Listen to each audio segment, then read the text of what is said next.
ఒకసారి అమెరికా సంయుక్త రాష్ట్రాల్లో ఆయన ఉన్నప్పుడు సాధారణంగా అక్కడ అమెరికా సంయుక్త రాష్ట్రాల్లో వైట్ హౌస్ అనేది ఒక చాలా ప్రాముఖ్యమైన అది పార్లమెంటు. అది అక్కడ నుండే రాజకీయ కలాపాలు జరుగుతూ ఉంటాయి. అయితే అక్కడ కొన్ని సందర్భాల్లో పాస్టర్స్ని పిలిచి అక్కడ ప్రార్థన చేయించుకుంటారనమాట. వాళ్ళు వారి కార్యకలాపాలు ప్రారంభించకముందు ఎవరైనా ఒక పాస్టర్ని, ముఖ్యమైన వాళ్ళని పిలిపించి ఏం చేస్తారు, వాళ్ళ కార్యక్రమాలు ప్రారంభిస్తారు. అయితే ఒకసారి భక్సింగ్ గారికి ఆహ్వానం ఇవ్వబడిందంట. భక్సింగ్ గారికి ఆహ్వానం ఇవ్వబడింది. భక్సింగ్ గారు వచ్చి ప్రార్థన చేయాలా వైట్ హౌస్లో.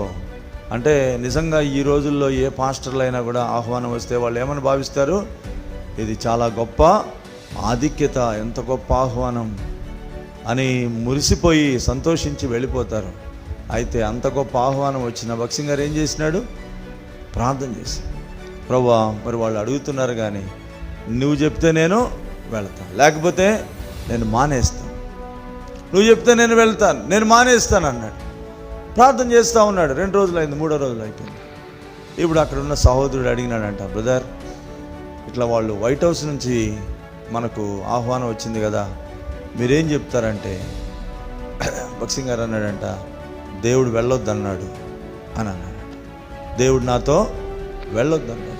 అప్పుడు ఆయన అన్నాడంట, బ్రదర్ ఏమంటున్నారు మీరు, అదేంటది వైట్ హౌస్, అది వైట్ హౌస్. భక్సింగ్ గారు అన్నాడంట, whether it is white house or black house, god didn't allow me, నన్ను అనుమతించలేదు కాబట్టి అది బ్లాక్ హౌస్ అయినా వైట్ హౌస్ అయినా ఇంకో హౌస్ అయినా పర్వాలేదు, నాకు మాత్రం సమాధానం చెప్తామండి. మనం ఇప్పుడున్న హెబ్రోన్ ఇప్పుడున్న స్థలము అప్పాజీ గారని నిజాము నవాబు గారి దగ్గర ఆయన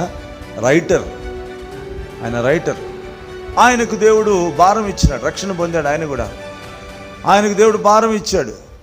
తనకున్న ఈ స్థలం అంతా కూడా ఇవ్వాలని భారం ఇచ్చితే భక్సింగ్ గారితో పంచుకున్నాడంట. ఏమని, అయ్యా ఇదిగో నా స్థలము పలాని చోట గోల్కొండ చౌరస్తాలో పలాని చోట ఉంది, అది మీరు మీ ప్రార్థన కలాపాలకు, మందిరానికి, పరిచర్యకు వాడుకోండి అని అన్నాడంట.